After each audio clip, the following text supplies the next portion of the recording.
honestly, I feel like me getting the hell out of here for 2 weeks, it was kind of a long time coming, because I had a bunch of notes, so here's how I'm going to explain to the deadbeats why I decided to take a 2-week break and what. I had a bunch of notes. I think I'm just not going to read them. I think I'm not going to. I think I'm just going to choose my words. But there are 2 parts. There are two major parts to me being like, oh man, I gotta stop this for a little bit. Half of it is anger and disagreements with the company, and then half is my own issues that I recognize are like my fault. Yeah, so there's 2 parts. Yeah, the first part I feel is especially kind of, got folks riled up, but I think sometimes at a certain point there's only so much like words can do, you know.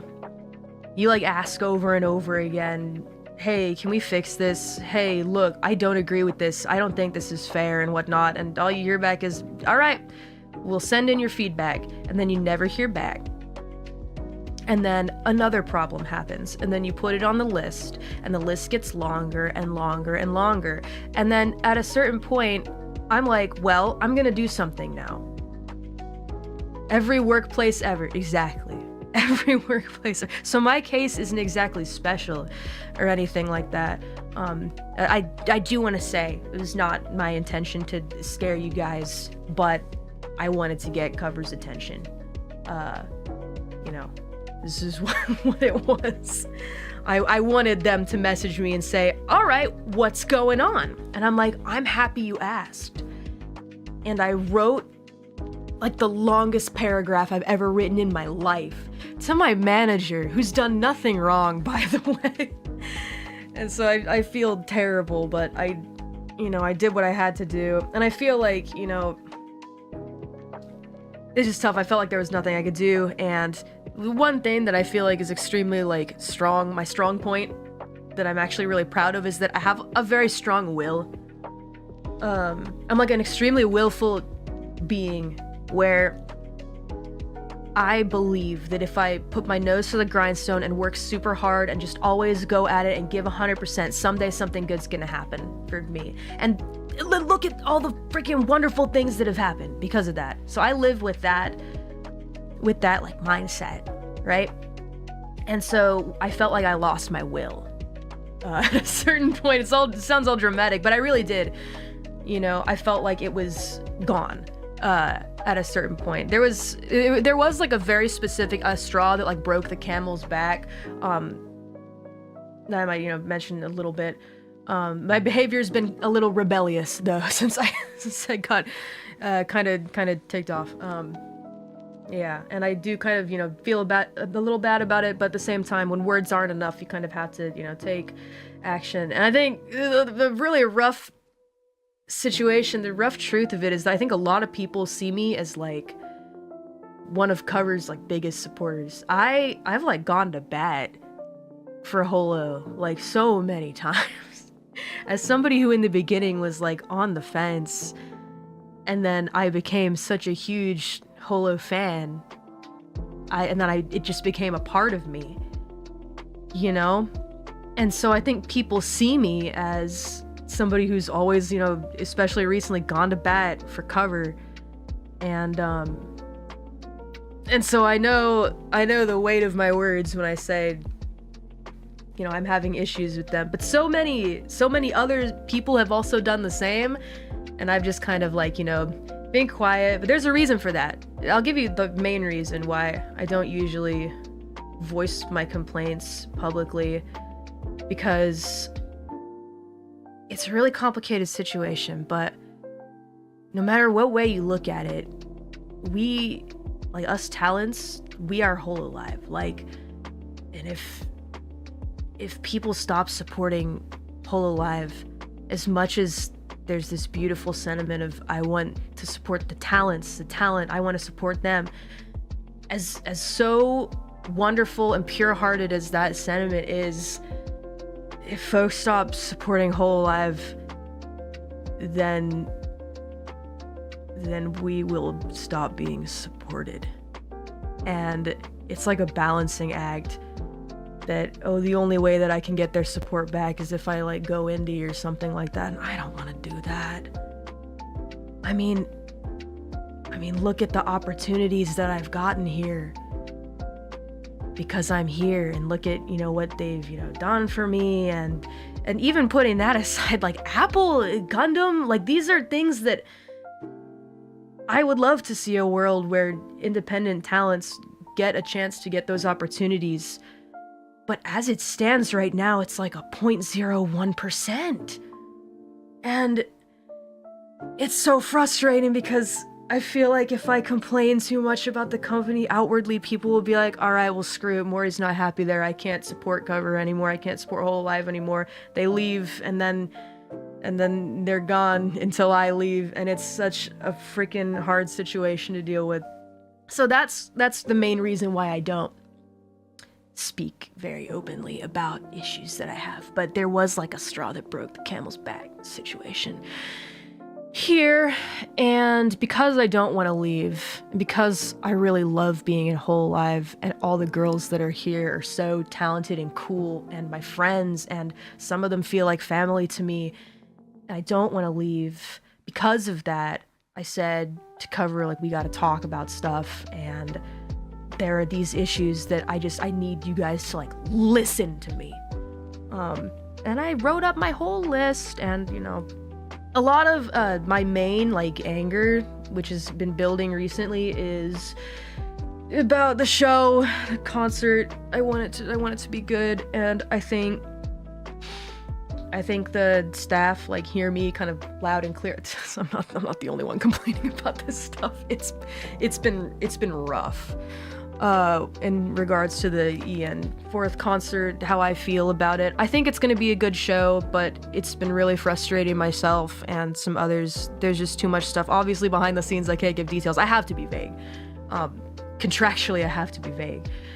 But I think the staff are working really hard to make a great show, but there are just so many logistical nightmares that, you know, I'm trying to tell them about, and, you know, it's worrisome for us because if the show isn't good, people won't buy tickets again, and if we don't sell tickets, there won't be another show, and we all want to do the show, and it's, yeah, troublesome. So I kind of got at them about that.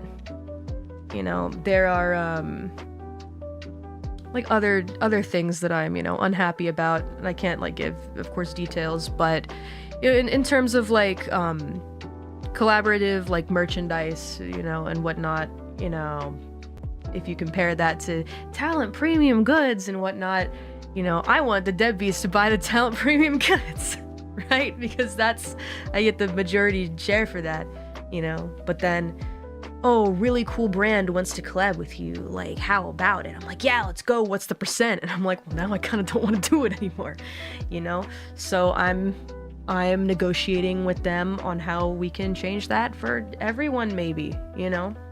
That's what I'm pushing for. Hey, you guys, if you want to support the talents directly, buy the talent premium merch. I'm so serious.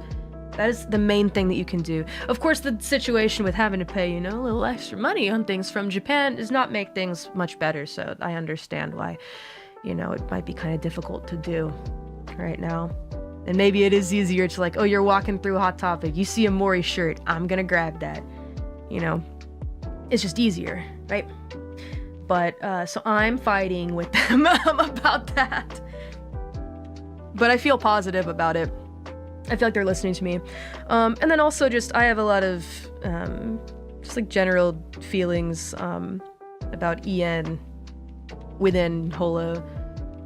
When I spoke, I mentioned a little bit, like members only post about like, I feel undervalued and whatnot.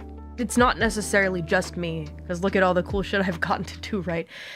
It's behind the scenes stuff that I think EN deserves a little more than they're getting in various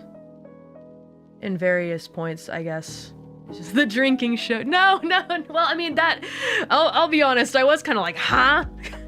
But after talking to some Japanese friends, I tried not to like, I was trying not to be like angry about that, because like Horoyoi is such an obvious pun. Like, to actually get mad at them about that is very silly, I think, because I think it was Nidika also did something that had the same name but like spelled differently. I mean, it's just such an obvious pun. So I was kind of like, all right, I'm gonna rib him a little bit for that, but I wasn't really mad about that.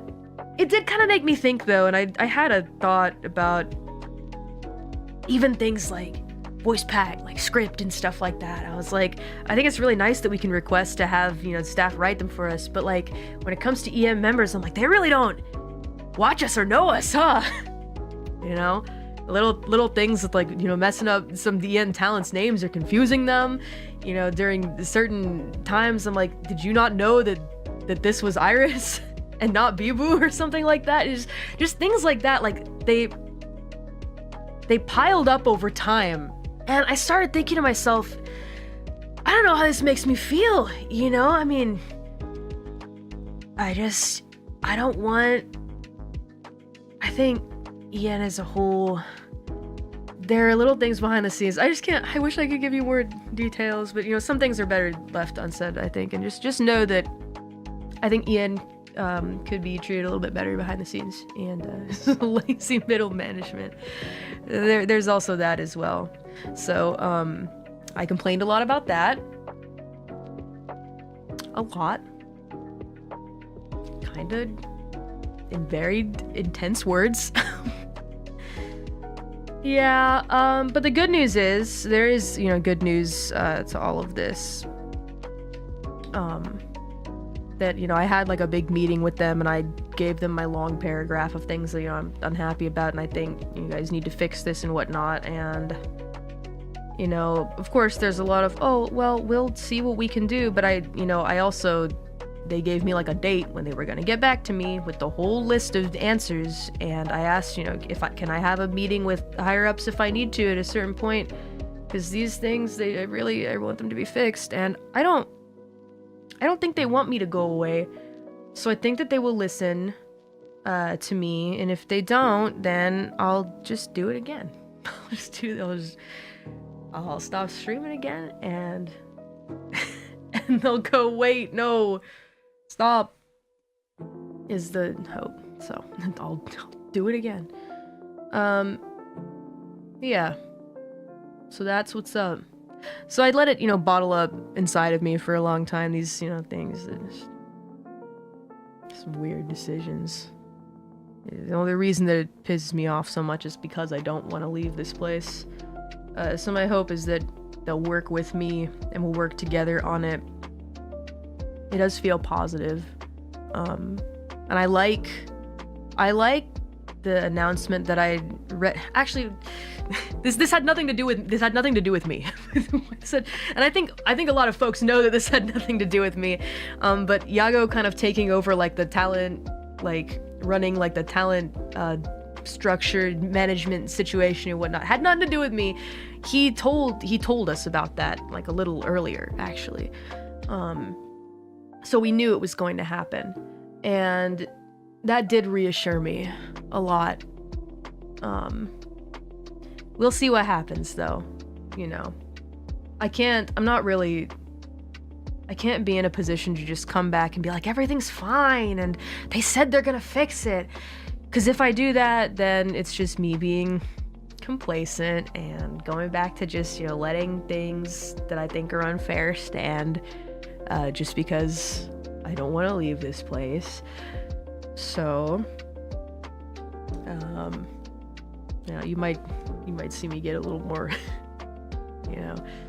rebellious here and there, but it's because I really like this place. I hope that things get better. And I want people to continue supporting Holo and Cover, because despite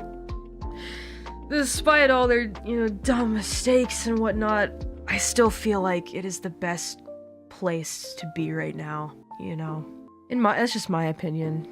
You don't have to listen to it. I think doing things yourself is also really cool, but for me, it's the best place to be in, I think, and I've had some shady jobs, and I really like it here and I want to stay, but some things tick me off and I want them to fix them. So yeah, I hope that they'll listen, and if not, just stop streaming again and say, look, I want to talk to somebody higher up until you can give me some course of action, right? And then maybe I'll get back to it. Really, we can give feedback that would help. Well, you can always send in the form, and they read those, by the way.